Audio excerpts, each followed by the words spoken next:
natin. Dito na tayo sa race number 1. Panimula na winner take all. Races 1 to 7. 1,400 meters ang distansya rito. Isang 3-year-old maiden race. May 8 numero. Couple entry ang numero 2 dito.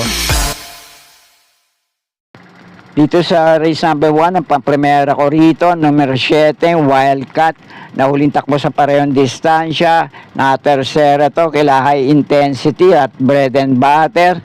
Tinalo niya sa datingan, tong numero 8, Winter's Fury, at numero 1, Raining in Manila. At may isa pa rin itong mainam na takbo sa parehong distansya na renda ni Jackie AP Asuncion, pumeba na 1.29.4. Malayo nga lang itong nasigundo, pero sa magaling na Crown Prince. At ang panigundo ko naman dito, malamang mag-umento to ngayon. Dahil pangalawang takbo nito sa parehong distansya na si Jackie AP Asuncion din naman na rumenda rito, numero 6 na Music and Magic. At tuling takbo rin naman ito sa parehong distansya na rendan din ni Jackie AP Asuncion nung nasigunda to kay Official Seal. Tinalo niya naman sa datingan tong couple entry, numero 2 na side by side at 2A na star of the show, numero 3 na Ma'am Jen at numero 5 ang Dream Chaser. At dahil panimula ito na winner take all, palagay ko tong couple entry na numero 2 na side by side at 2A na star of the show at itong numero 8 Winter's Fury na re-rendan ngayon na J.A. Guse, pwede rin manilat dito kung mailalaban lang pareho. Okay, kayo na pong bahala para sa mga discard nyo dito sa race number 1. Okay po, thank you.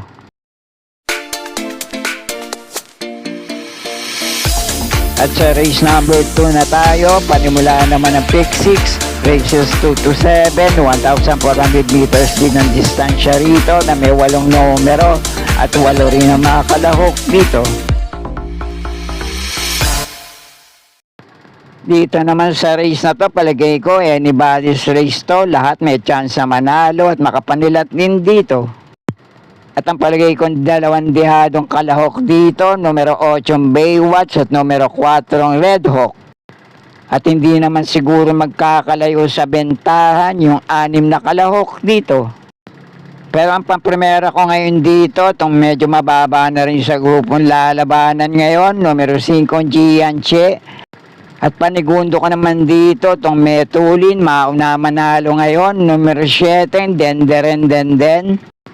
At ang panersera ko naman dito, itong namamartida na pwedeng umabang, makapagparimati sa likuan at bumulusok sa meta at manalo, numero 6 na Victorious Passion. At kung may iba pa rin naman kayong kinukursunadang kalahok dito, pwede rin naman basta ganitong klaseng grupo, basta kursunada nyo, sama nyo na lang din sa mga diskarte nyo. Okay po, thank you.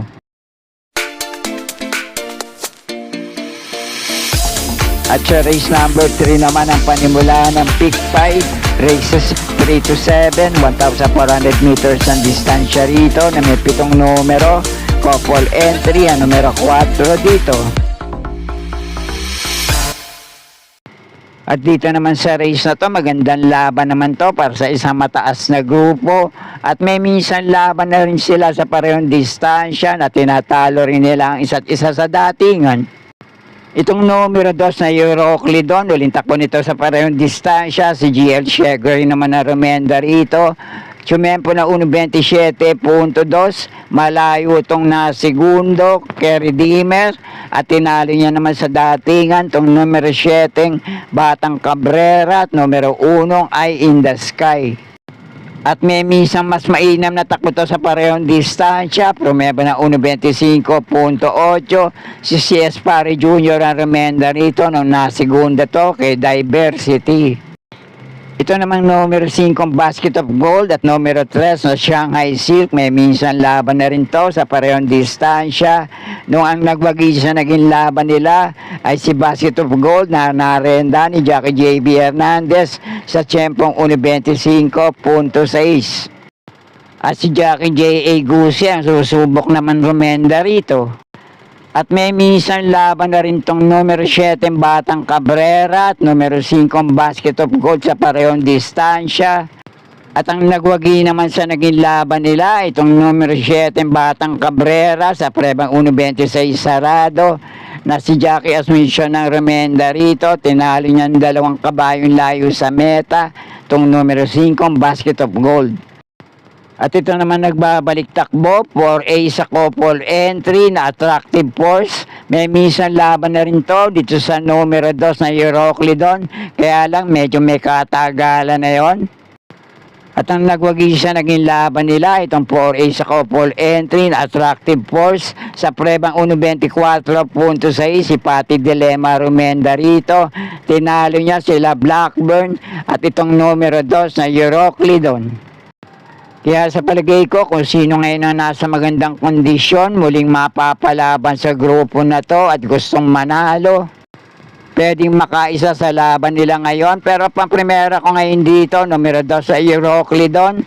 Panigundo ko naman dito, yung minsan tumalo sa kanya, 4A sa couple entry na Attractive Force. Sana nga lang nasa magandang kondisyon to ngayon sa pagbabalik takbo niya. Pero may kakampi naman to na pwedeng umalalay sa kanya na numero 4 Parisian Life. At ang panersera ko naman dito, itong re-rendahan ngayon ni Jackie J.A. Guse, numero 5 Basket of Gold. At baka kursunada niya naman ito medyo dehado sa race na to, numero 7 Batang Cabrera na minsan din tinalo si Basket of Gold sa dating laban nila. Sama niyo na lang sa mga diskarte nyo. Okay, diskarte na lang po para sa mga pili nyo sa race na to. Okay po, thank you. At nasa race number 4 na tayo. Panimula naman ng pick 4, races 4 to 7, 1,400 meters ang distansya rito na may 7 numero, 7 rin ang mga kalahok dito.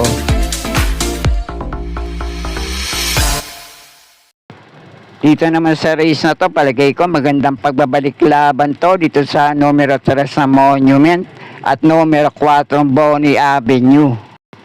May minsan laban na rin to sa parehong distansya at ang nagwagisa naging laban nila ay si Bonnie Avenue.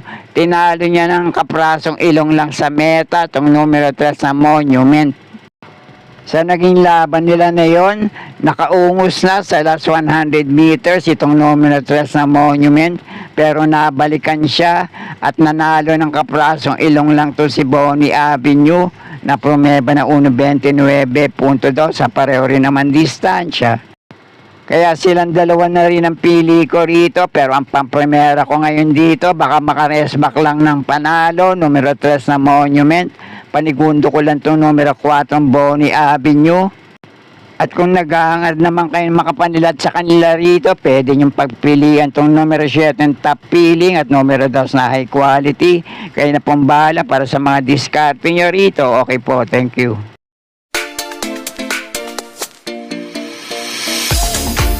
At nasa race number 5 na tayo, 1,400 meters din ang distansya rito na may 7 numero, 7 rin na mga kalahok dito.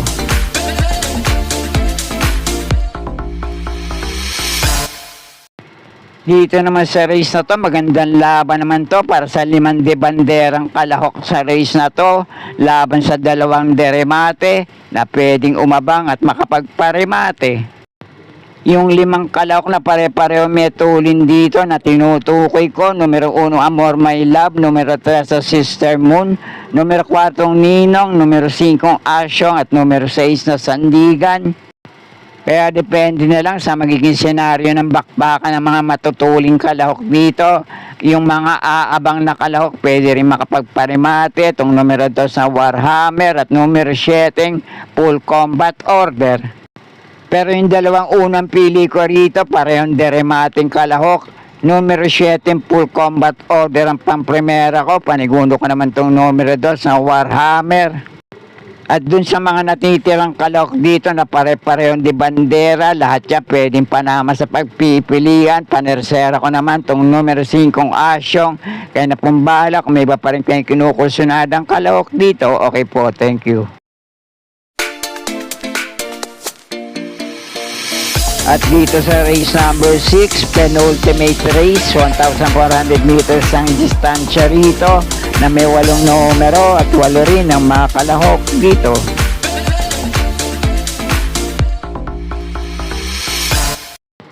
Dito naman sa race na to, ang pamprimera ko rito, mukhang pabalik na rin ang dating inam sa pananakbo. Mainam din kasi yung huling naitalang tiyempo sa ganitong distansya, napalaban sa mas mataas na grupo. Numero 8 ang Queen Louise. At ang panigundo ko naman dito, medyo dehado. Sinusubukan na rin to ng mga huling takbo sa parehong distansya. Numero 4, May Jopay. At ang panersera ko naman dito, gamay ni J.A. Guse. Ilang beses na rin to napatakbo na maayos at naipanalo sa ganitong distansya. Numero 3 na Cold Digger. Kaya muli, pamprimera ko pa rin dito, lamang malamang, basta muling mailalaban lang, panahon na para muling makatikim ng panalo. Numero 8 ang Queen Louise. Panigundo ko naman dito, baka makapanilat lang, medyo dehado. Numero 4 May Jopay. At panersera ko naman dito, gamay ni J.A. Guse, baka makapanilat din dito. Numero 3 na Cold Digger. Kaya na pong bala, kung may ba pa rin kayong kinukusunadang kalahok dito, okay po, thank you. At nasa huling karera na tayo para sa araw ng linggo, race number 7, last race paratingan, 1,400 meters ang distansya rito na may 10 numero, couple entry ang numero 3 dito. At dito naman sa huling karera para sa araw ng linggo, magandang laban at bakbakan din na mapapanood natin dito. At paratingan sa race na to, kaya kung may iba pa rin kayo kinukursunadang kalahok dito, kayo na pong bahala din magsama para sa mga diskarte nyo. Pamprimera ko ngayon dito, itong laging punto, laging laban, pwede pa rin makaisa rito, numero 7 Lemon Bell.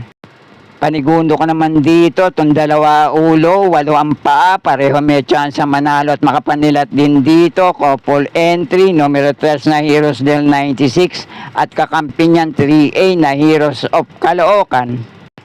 At ang panersera ko naman dito, numero 4 Destiny na may katulad na tiyempong naitala sa ganitong distansya, 1:27.4. Na pareho ring naitala nitong numero 7 Lemon Bell, pati na rin tong couple entry na numero 3 na Heroes del 96 at 3A na Heroes of Caloocan. Okay, kayo na pong bahala para sa mga kinukursunadan yung kalahok dito sa paratingan at sana'y muling matapat sa tama at mapili at kursunada.